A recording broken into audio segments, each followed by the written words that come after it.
Breaking. Somali community in Minnesota is now demanding reparation over ICE trauma. Gosh. Do you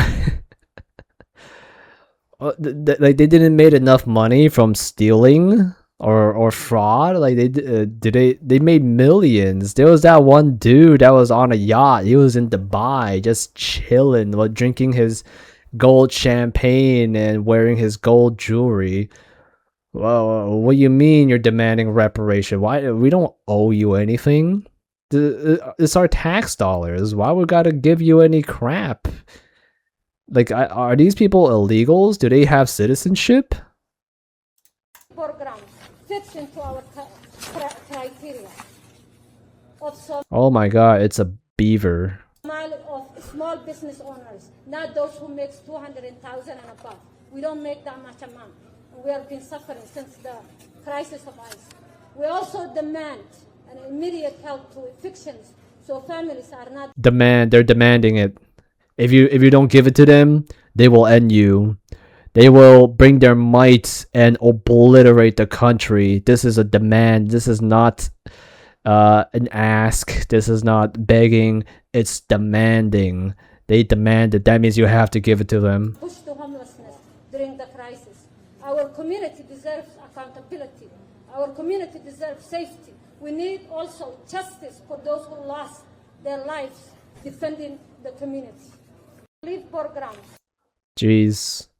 Wait, what was the reparation she was asking for? Criteria of small business owners, not those who make 200,000 and above. We don't make that much amount. We have been suffering since the crisis of ICE. We also demand an immediate help to evictions, so families are not pushed to homelessness during the crisis. Oh, compensation. She didn't name the amount, but then, immediate compensation. Well, you know what? It is true. Like, not all Somalians are fraudsters, right? However, you are a part of that community. You shouldn't really hate the government for trying to get their money back. It's not really the government's fault. Well, I mean, it is kind of the government's fault for letting Somalians commit fraud, right? Tim Walz, for allowing Tim Walz to get into office and collaborate with these fraudsters, right? And it just, like not all Somalians. She could be speaking the truth. Like, yeah, she could be one of those business owners that actually has a legitimate business, but at the same time, this is your community, right? You have some bad actors in your communities. You got to do something about it. You got to report whatever fraud you see to the police, right? Like, if like Hitler was white, need I say, what does white people do? They try to kill him. They're like, oh God, this guy is evil. Let's fucking end him. And Vladimir Putin, right? He has a communist country. This is just an example, right? Like, he is an enemy of the people, right? Enemy of anyone that's not China, okay? And white people, what they do? They go to war against Putin, or Cold War for now. Hopefully, it doesn't escalate into a full-blown war or nuclear war, but right now, like, it's people in their own community, they deal with it. But then, like, for black communities, when you have criminals, gang leaders, drug dealers, black people, they don't do the they have this thing where they say, don't snitch, don't tell anybody. Yes, this guy just shot and killed my daughter, but I'm not gonna call the cops because I'm not a snitch. Oh yeah, actually, you know what, I remember watching the news about like this gang member, this black gang member. He shot the daughter of like some family, of a black family.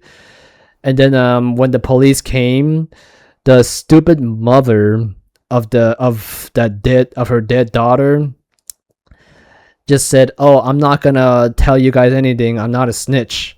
Like, what do you mean? Your daughter just got killed by a gang member. Don't you want justice for your daughter? But, in black community culture, it's like, oh, don't snitch. Well, you see, okay, fine, then let your problem fester then. No wonder like there's so many black on black crime is because you guys you guys don't tell the police and you try to write off reporting crimes to the police as snitching like it's a bad thing. I mean, well, snitching has like is like a really shitty word, and I could see why people don't want to be called a snitch because it is like it does sound kind of ratty and dirty, but then you could also call yourself uh what's a better word? Justice upholder or something, or a caring person. I don't know. I give up.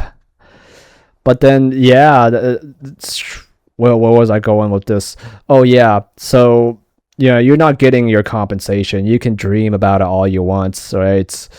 We're not, even if there is compensation, it's not going to be enough to fix your teeth.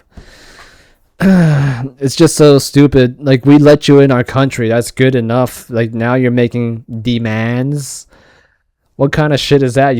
How about this? We can send you back to your country because you're ungrateful as hell, right? You don't want to fix your community, right? Now the government has to come in and fix it for you because you're too shitty to rat your own people out.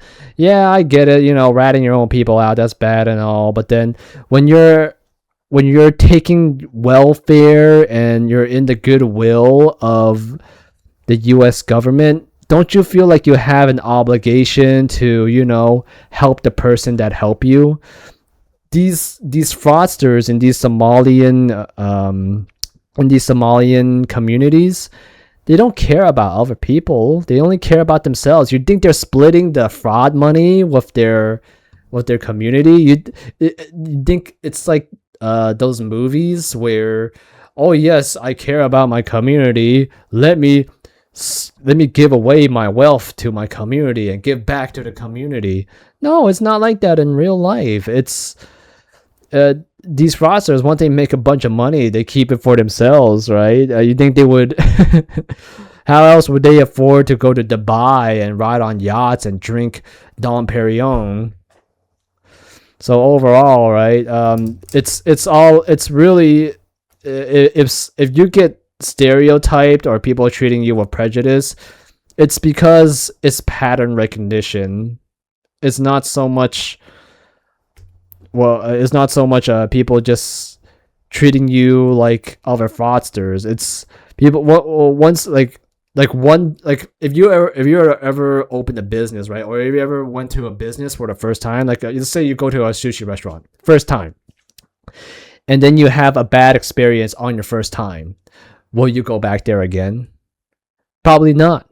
It's you had a bad experience, right? You start to immediately recognize the bad pattern, and this is the sentiment people have of Somalians. It's like, oh shit, like I'm just some guy on the internet, but then now now I'm starting to hear about them. I don't hear good news, I hear bad news off the rip, right? Now I already have a bad first impression. So and you're not going to get any support, and because you don't have any public support, you're not going to get your compensation unless someone is some dumb Karen, some internal domestic terrorist decides to fuck it all up and fight for their compensation.